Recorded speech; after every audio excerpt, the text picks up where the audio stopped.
మధ్య బుక్స్ చదవటం తగ్గిపోయింది. తెలుగు నవలలు చదవట్లేదు. కథలు చదవట్లేదు అనేది ఒక పెద్ద కంప్లెయింట్ అయిపోయింది. కానీ చదివేవాళ్ళు ఎప్పుడు చదువుతున్నారు. బుక్స్ ఈ 4, 5 సంవత్సరాల్లో విపరీతంగా అమ్ముడవుతున్నాయి. చాలామందికి సడెన్‌గా పుస్తకాల మీద మళ్ళీ ఇంట్రెస్ట్ పెరిగింది. మనకి ఎన్ని రకాల పరికరాలు చేతిలో ఉన్న ఎలక్ట్రానిక్‌వి మళ్ళీ బుక్స్ చదివేవాళ్ళు ఆ ఫీలింగే వేరు. అందుకనే బుక్స్ చదువుతున్నారు.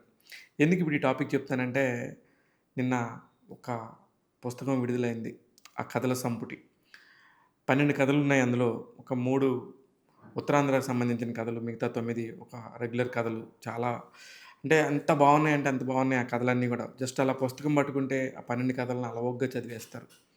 అందులో అందులో ఒక కథకి చాలా అద్భుతంగా అనిపించడంతో ఈ ప్రెజెంట్ సినారియోకి, సిట్యుయేషన్‌కి కరెక్ట్‌గా ఉందనుకున్నారేమో రచయిత ఆ పుస్తకానికి మాత్రం ఆ పేరు పెట్టారు. ఆ కథ పేరే 'భావయామి'. 'భావయామి' అనే ఒక పుస్తకాన్ని నిన్న విడుదల చేశారు హైదరాబాద్‌లో. ఈ పుస్తక రచయిత ఆరిపాక ప్రభాకర్ గారు. ఎంత బ్యూటిఫుల్‌గా రాశారో. పుస్తకాలు తగ్గిపోతున్నాయి అనుకున్న టైంలో అందరిని చదివించే ఒక పుస్తకం మళ్ళీ మన ముందుకొచ్చింది. ఇకపోతే 'అన్వీక్షికి' అనేది ఒక పబ్లిషర్ సంస్థ ఈ మధ్య కాలంలో చాలా చాలా ఫేమస్ అయింది. గత 4, 5 సంవత్సరాలుగా. ఎంతో కష్టపడి వాళ్ళు పుస్తకాల్ని రూపొందించి ఎందుకు చదవరు? ఎందుకు చదవకుండా ఉంటారు? మనం ఏద్దాం పుస్తకాలు. ఇది లాభసాటి వ్యాపారం గాదు. అయినప్పటికీ కూడా అక్షరాన్ని ప్రేమించే అక్షర ప్రేమికులుగా నడుం గట్టి చేద్దామని జెప్పేసి వెంకట సిద్ధారెడ్డి, మహి బెజవాడ అనే ఇద్దరు పనిగట్టుకొని పుస్తకాల్ని ప్రచురించడం మొదలుపెట్టారు.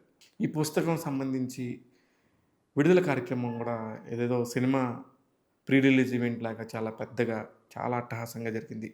ప్రసాద్ ల్యాబ్‌లో ఆ రేంజి ఒకాల రచనకు సంబంధించి గాని, ఒక పుస్తకం విడుదలకు సంబంధించి గాని అంత పెద్ద ఎత్తున ఈ మధ్య కాలంలో జరగలేదు. ముఖ్యంగా సినిమా వారు అనేక మంది పాల్గొన్నారు. ప్రముఖ దర్శకులు వైవేష్ చౌదరి గారు, డియర్ కామ్రేడ్ దర్శకుడు భరత్ కమ్మ గారు, తనికెళ్ళ భరణి గారు. అంటే పుస్తక ప్రియుడు ఎక్కడ పుస్తకం ఉంటే ఆయన అక్కడుంటారు. చాలామంది వచ్చి పాల్గొని వాళ్ళందరి భావాలు ఇకపోతే ప్రముఖ నటుడు అజయ్ ఘోష్ తనదైన శైలిలో మాట్లాడాడు. ఎంత చక్కగా అంటే ఆ పుస్తకం ఖచ్చితంగా ఆయన మాటలు వింటే చదివేటట్టుగా మాట్లాడారు. ఆరిపాక ప్రభాకర్ గారి గురించి ప్రతి ఒక్కళ్ళు వ్యక్తిగతంగా తనకున్న ప్రేమని తెలియపరిచారు ఈ పుస్తకంలో. అందుకనే ఈ పుస్తకం గురించి చెప్పి ఖచ్చితంగా ఈ పుస్తకం కొని చదవండి అనే ఒక ఉద్దేశంతోనే ఈ పుస్తకం రివ్యూ చెప్పడం జరిగింది. నేను కూడా చదివాను వ్యక్తిగతంగా. ప్రముఖ కథా రచయిత ముల్లపూడి రమణ గారి శ్రీమతి, ప్రముఖ దర్శకుడు ముల్లపూడి వర గారి అమ్మగారు ముల్లపూడి శ్రీదేవి గారు కూడా ఇందులో ఒక ముందు మాట రాశారు. ఇకపోతే ప్రముఖ రచయిత కదిర్ బాబు గురించి చాలా బాగా మాట్లాడారు అందరూ గూడా. ఆయన గూడా చాలా చక్కటి సందేశాన్ని ఇచ్చారు. చూస్తూనే ఉండండి ఇలాంటి అనేక విశేషాలను ఎప్పటికప్పుడు మీ ముందుంచుతాను.